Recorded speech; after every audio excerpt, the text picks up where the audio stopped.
Seu Deus e Pai, já estamos agradecidos, ó Deus, por tudo que tem acontecido na nossa igreja. Estamos agradecidos, ó Deus, porque o Senhor tem sido fiel para conosco, misericordioso. A Ti, ó Deus, nós declaramos, entregamos, ofertamos, ó Deus, o nosso coração nessa manhã. Pedimos, ó Pai, que a palavra do Senhor venha transformar as nossas vidas e que as verdades que vão estar aqui, Senhor Deus, sejam também as verdades que estão dentro de nós. Por isso, ajuda-nos, ó Deus, e fala conosco, em nome de Jesus. Amém. Meus irmãos, os irmãos sabem que nós viemos de uma série de mensagens sobre a grande comissão dos evangelhos. Expomos todo o evangelho de Marcos, versículo por versículo, demorou quase um ano, e agora chegamos aqui no livro de Atos, escrito por Lucas, o médico, e junto com Paulo viajou com o intuito de pregar a palavra de Deus e fazer a obra missionária. E ele, como historiador inspirado pelo próprio Espírito Santo, traz para nós o que aconteceu depois da ressurreição e qual foi o impacto, a resposta, qual foi a história depois da ascensão de Cristo. Mas nessa manhã ele começa falando sobre, nessa manhã nós lemos, quando ele começa falando sobre a própria ascensão. E ele destaca algumas coisas importantes que aconteceram naquele primórdio da vida da igreja. Por isso eu tenho algumas perguntas para fazer para cada um de nós, à medida que ouvimos a palavra de Deus nessa manhã. A primeira pergunta é: quando eu olho, quando eu vejo, quando eu leio esse texto, eu penso na história deles, e eu penso na minha história, eu vejo algumas coisas incomuns. Eu sou cristão, mas será que eu sou cristão como eles?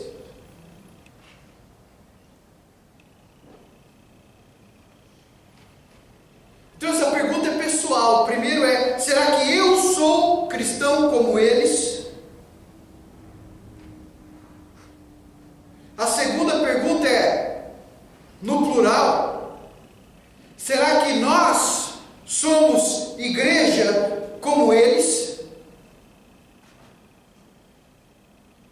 Por isso, à medida que nós vamos lendo esse texto, nós vamos entendendo o que aconteceu, a história, nós vamos perceber o que era mais importante para eles, como eles tomavam decisões, como eles entendiam tudo o que acontecia ao seu redor e ao seu mundo, e qual era a primazia nas suas atitudes e ações de coração e desejo. O que era importante para eles? Se eu traduzo para as perguntas que eu fiz em relação a nós, eu penso: será que o que era importante para eles é importante para mim? Será que o que era importante para Jesus é importante para mim? Será que é importante para nós como igreja o que era importante para aquela igreja?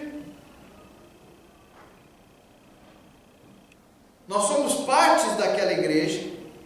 Eu digo partes porque estamos espalhados no mundo todo, porém uma congregação diferente.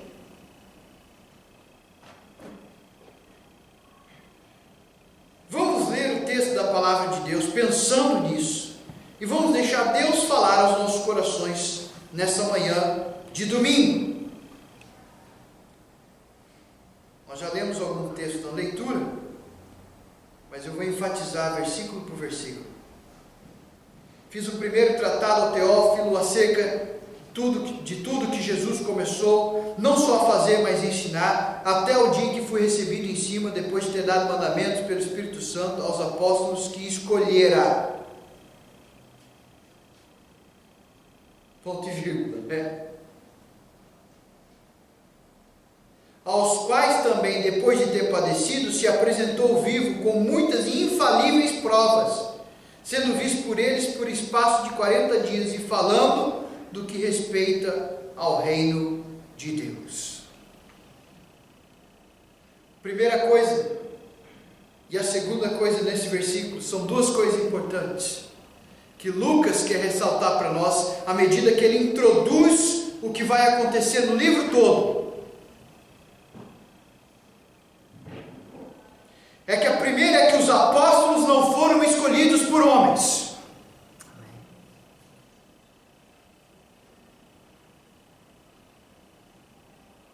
Ele enfatiza essa questão quando ele diz, essa afirmação quando ele diz, os apóstolos a quem Jesus escolhera.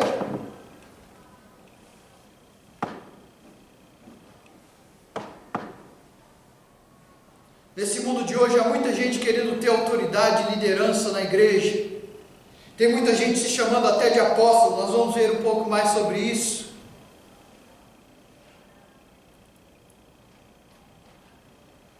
Alguém que se diz o próprio representante de Cristo na terra. Mas fica evidente aqui, meus irmãos, no texto das Escrituras, que os 12, inclusive Judas, não foram escolhidos por homens, foram escolhidos por Jesus Cristo. Nós vamos falar sobre o apóstolo Paulo ainda, e você vai entender como foi o chamado dele, mas ele também foi chamado por Jesus Cristo para ser apóstolo. Um apóstolo é chamado pelo próprio Senhor Jesus e não pelos homens. É o que a Bíblia está nos dizendo. E quando eu comecei essa mensagem, eu comecei a perguntar sobre o que é mais importante.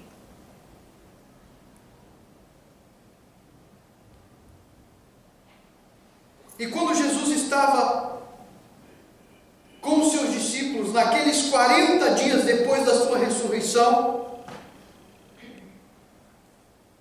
Lucas enfatiza que Jesus falava a respeito das coisas do reino. Você vê? Jesus vive o que prega.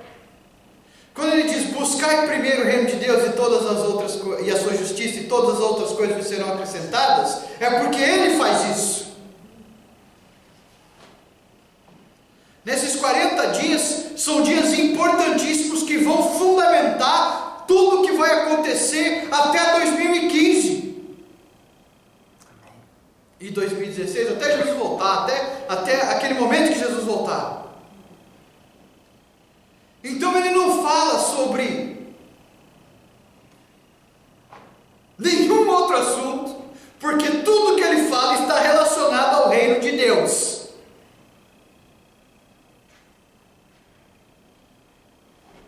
Ah, meus irmãos, se o nosso coração fosse assim, se as coisas mais importantes fossem um assunto da nossa boca.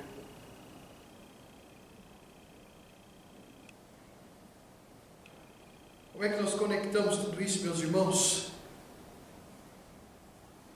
A resposta dos apóstolos diante do ensino de Jesus, diante da verdade, da morte, da ressurreição, de tudo que eles viram com Jesus, é que agora eles agem de maneira diferente.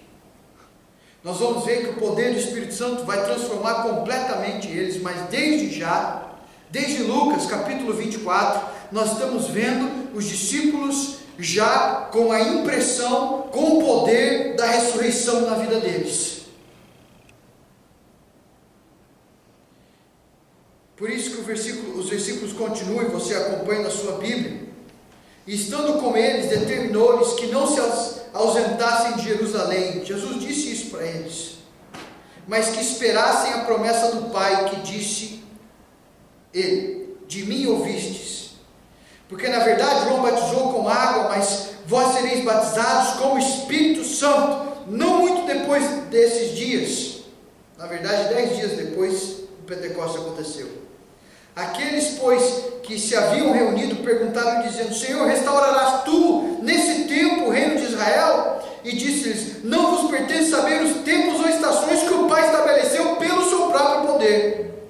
Mas ele diz as palavras, então, aqui, meus irmãos, que nós vemos pregando, falando sobre isso. Mas recebereis o poder do Espírito Santo que há de vir sobre vós, e ser-me-eis testemunhas, tanto em Jerusalém como em toda a Judéia e Samaria, até os confins da terra. Aleluia!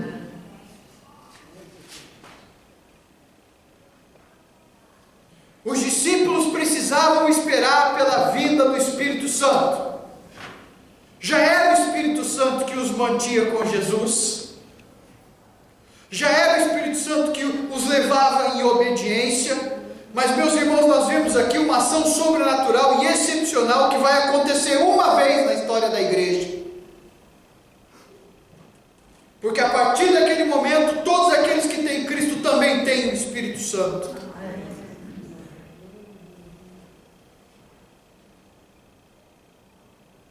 Nós vemos, meus irmãos, que eles esperaram, diz a palavra do Senhor, de acordo com as palavras de Jesus.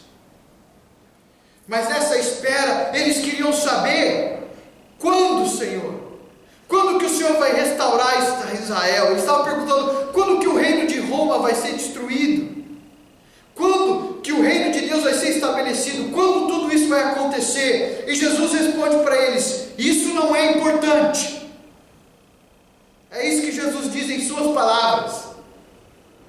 Não importa você saber quando, nem os tempos, nem as eras.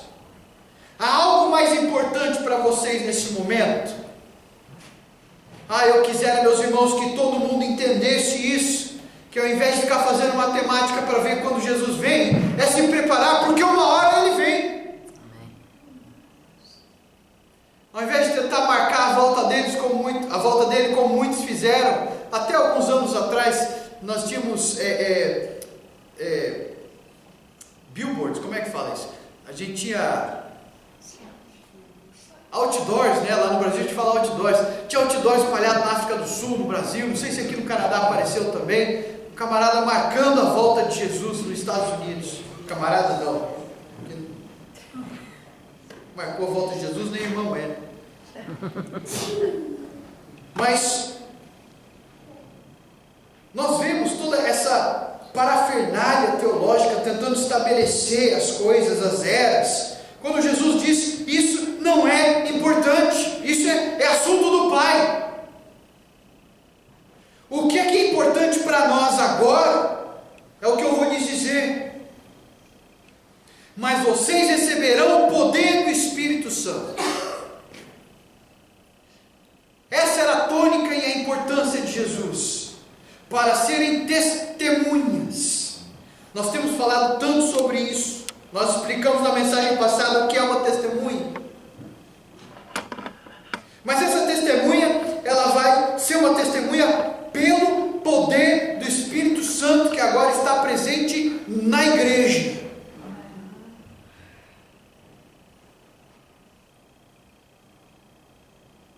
Não somos testemunhas pelas nossas forças, nem pela nossa inteligência. Nós somos testemunhas pelo poder do Espírito Santo.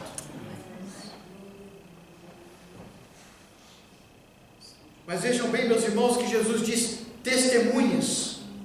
Já disse isso no Evangelho de Lucas, volto a repetir, porque Lucas enfatiza isso. Testemunhas. Por que testemunhas? Por que plural? Porque Jesus está comissionando toda a igreja e não somente aquele grupo. Quem estava junto com os apóstolos foi comissionado com o mesmo chamado, ou seja, todo aquele que pertence a Cristo, o corpo de Cristo, logo a sua igreja também é comissionado da mesma forma. Uma outra prova disso, meus irmãos, é que esse testemunho, ele é simultâneo. Ele acontece em Jerusalém, ele acontece na Judéia, ele acontece em Samaria, ele acontece até os confins da terra. Ele é simultâneo, tanto em como em algumas traduções. E no grego a palavra kai, que quer dizer e tanto em, que é exatamente isso. Ela quer juntar, quer dizer que é simultâneo, ao mesmo tempo. Ora, eu pergunto para você, pode você estar em dois lugares ao mesmo tempo? Pode? Eu já tentei. Eu cheguei no lugar lá no Mato Grosso. Não é Mato Grosso do Sul, é Mato Grosso mesmo. Que você está no centro lá e você está na divisão, né? De um lado você está na metade da América Latina, do outro lado você está na outra metade. Então você tenta estar, mas a verdade é que você está num lugar só. O ser humano tenta fazer as suas nuances, as suas espertezas, vamos colocar dessa forma, né? Hoje tem Skype, eu posso falar com alguém lá do outro lado do mundo, tudo isso é comunicação, é fantástico, maravilhoso, mas eu não estou lá. Os irmãos sabem muito bem disso, eu tentei pegar pelo Skype, eu não estava aqui.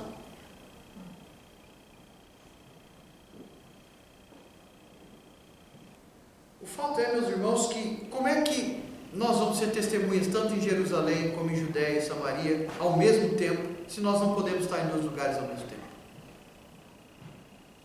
Mais uma vez, o chamado de sermos testemunhas não é para uma pessoa só, é para toda a igreja de Cristo. E hoje, nesse exato momento, meus irmãos, nós temos irmãos na China,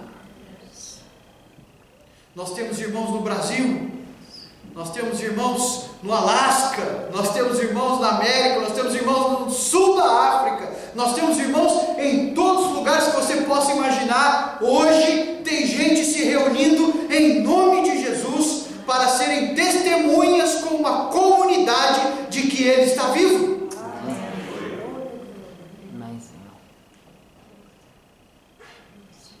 Portanto, meus irmãos, você é uma testemunha sozinho, mas você também é uma testemunha em comunidade. Você saiu da sua casa nesse frio, você saiu com todas as dificuldades, talvez de saúde, não sei, ou sei, e você decidiu ser testemunha de que Jesus está vivo, ao vir nesse lugar de adoração, fazer exatamente o que crentes no mundo inteiro estão fazendo. Alguém se levanta, abre a Bíblia, lê o texto, explica o texto, porque Deus abençoa quando a palavra de Deus é testemunhada. Eu quero dizer para você, meu querido, minha querida, nós somos testemunhas juntos, tanto quanto separados. É por isso que nós podemos ser testemunhas. Eu sou testemunha junto com meu irmão lá na África. Eu sou testemunha, eles são testemunhas comigo aqui no Canadá, no Brasil, em Portugal, nos Açores, aonde Deus enviar o seu povo. Os discípulos foram testemunhas de toda a vida de Jesus. Como assim, pastor? Ora, Lucas testemunhou também do nascimento de Jesus. Jesus nasceu de uma virgem. Ele não era testemunha, ele não estava lá, ele não viu. Mas ele, como historiador, testemunhou, escrevendo o que aconteceu. Nós também somos testemunhas assim. Nós não vimos, mas somos testemunhas. De toda a vida. Os apóstolos viram o ministério de Jesus, viram a morte de Jesus, viram a ressurreição de Jesus, e agora, meus irmãos, fechando um ciclo no plano de redenção do nosso Deus, eles viram Jesus ser levado aos céus. Somente 3 homens passaram por isso: Enoque, Elias e Jesus. Desses 3, 2 não morreram. Enoque não passou por morte, Elias não passou por morte. O único que morreu, ressuscitou e foi aos céus, o nome dele é Jesus Cristo. Único, porque Ele é Deus. Eles viram, e quando eles viram, eles lembravam das palavras de Jesus, com certeza eles são praticamente repreendidos pelos anjos. O que vocês estão procurando aqui? Ele não disse que ia enviar o Espírito Santo? Agora eu quero que vocês saibam que um dia, assim como ele foi levado aos céus, ele volta. E os outros apóstolos, inclusive Paulo, vão nos dizer que quando ele voltar, todo olho verá,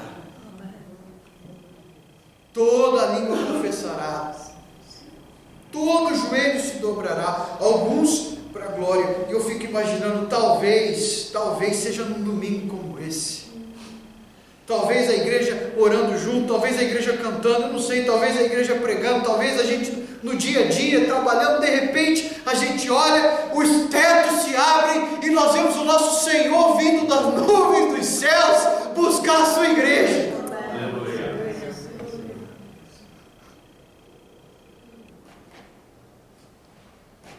Tudo que acontece na vida dos apóstolos é baseado nessas esperanças. E nós vamos ver as atitudes deles, meus irmãos. Eles mudam.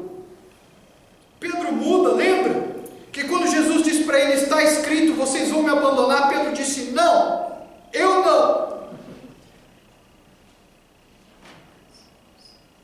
Mas Pedro muda, olha só como eles mudam. A ressurreição tem um impacto na vida deles, a ascensão tem um impacto na vida deles. Eu quero trazer para nós o que isso traz. Pedro agora diz, a Escritura tem que ser cumprida. Ele aprendeu isso de primeira mão. Jesus disse isso, disse de novo, a Escritura tem que ser cumprida, importa que o Filho do Homem seja crucificado.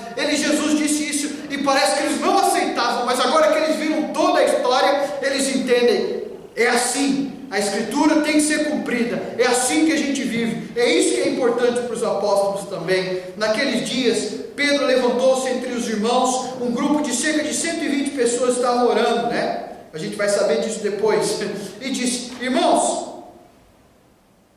era necessário que se cumprissem as Escrituras, que o Espírito Santo predisse por boca de Davi a respeito de Judas, que serviu de guia aos que prenderam Jesus. Ele foi contado com um dos nossos e teve participação nesse ministério, com a recompensa que recebeu pelo seu pecado. Judas comprou um campo ali, caiu de cabeça, seu corpo partiu-se no meio, suas vísceras se derramaram. Visão horrorosa, irmãos. Todos em Jerusalém ficaram sabendo disso, de modo que na língua deles esse campo passou a chamar-se Aceldama, ou Aqueldama, isto é, campo de sangue, porque prosseguiu Pedro, está escrito no livro de Salmos, e ele cita o livro e cita o texto, fique deserto o seu lugar, e não haja ninguém que nele habite, e ainda que outro ocupe, e ainda que outro ocupe o seu lugar. O texto diz.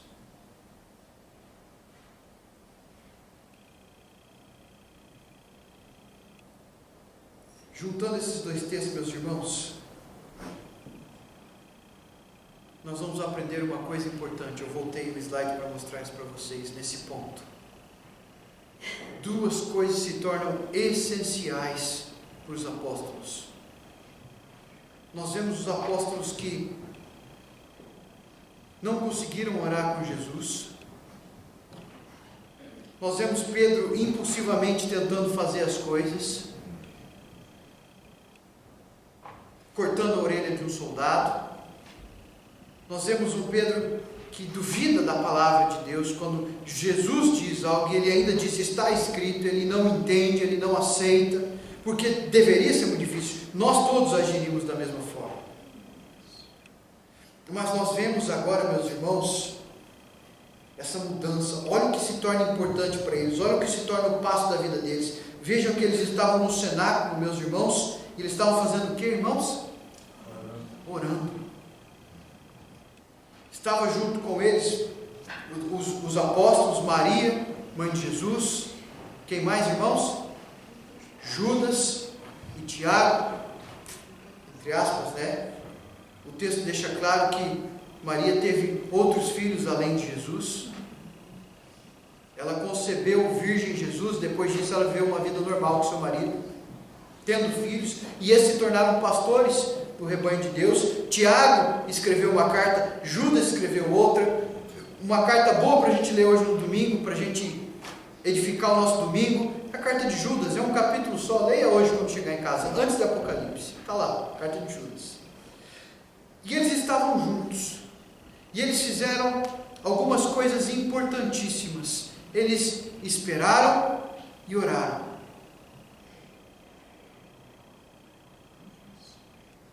Nós vivemos uma geração que não sabe esperar. Mas quando se trata da palavra de Deus, a nossa própria esperança é um ato de esperar. Nós também esperamos a volta de Jesus. Já temos o Espírito Santo, louvado seja Deus por isso. Mas esperamos a volta de Jesus.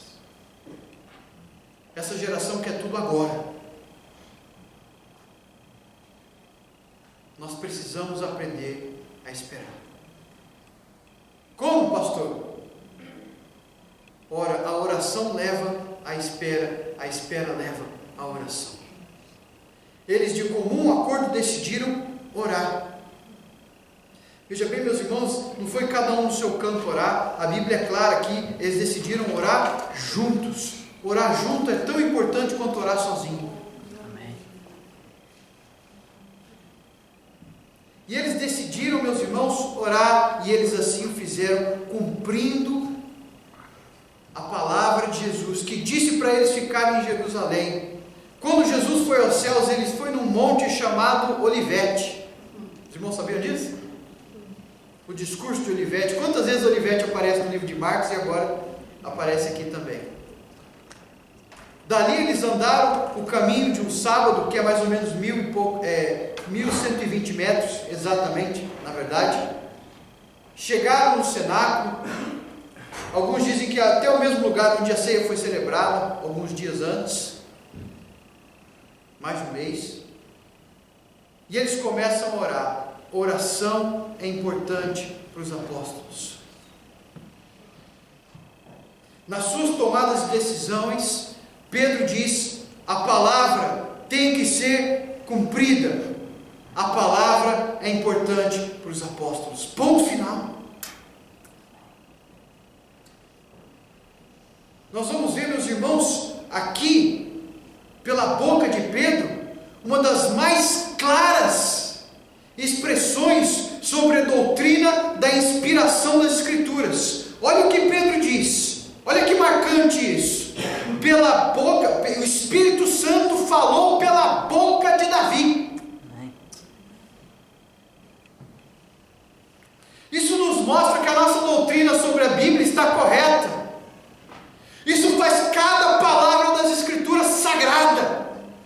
Isso faz cada jeito, cada frase, cada composição, cada poema, cada inspiração sagrado, porque até os detalhes da Bíblia foram inspirados pelo Espírito Santo.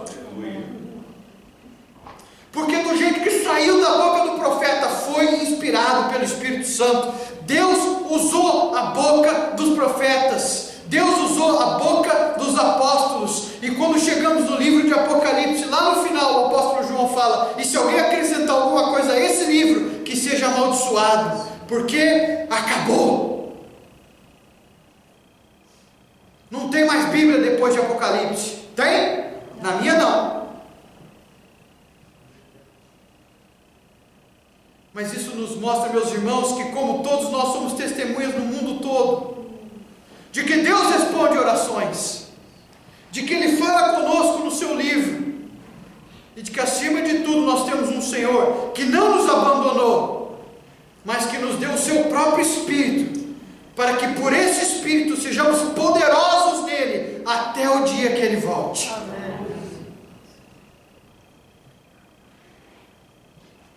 Então eu termino perguntando para você a mesma coisa.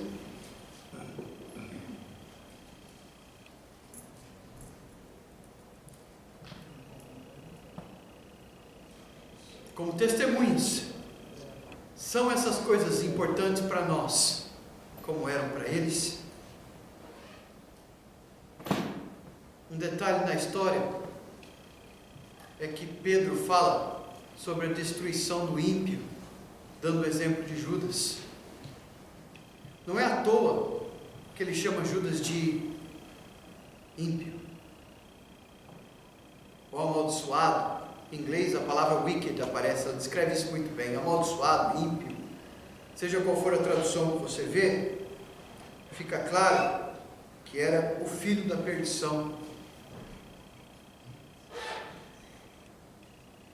Esse é o fim daquele que não está com Jesus: a morte.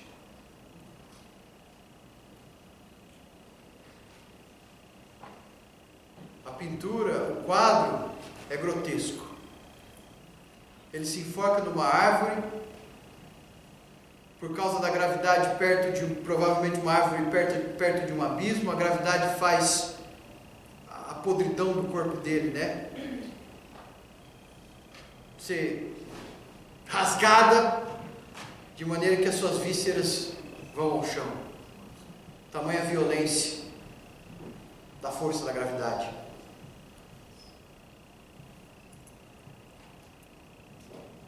Isso é um retrato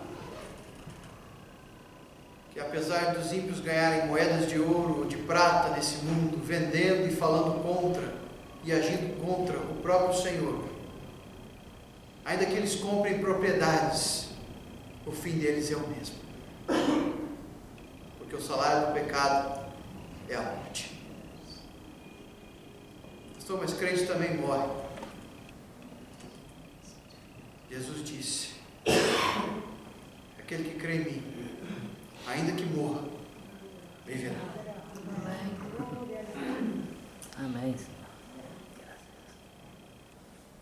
Mas sim, eu olho para a vida dos apóstolos e penso: a oração é importante para mim da mesma forma. Cada detalhe das Escrituras são sagrados para mim, como era para os apóstolos. Porque se assim for, nós somos testemunhas de que Ele subiu aos céus e que Ele voltará. Amém.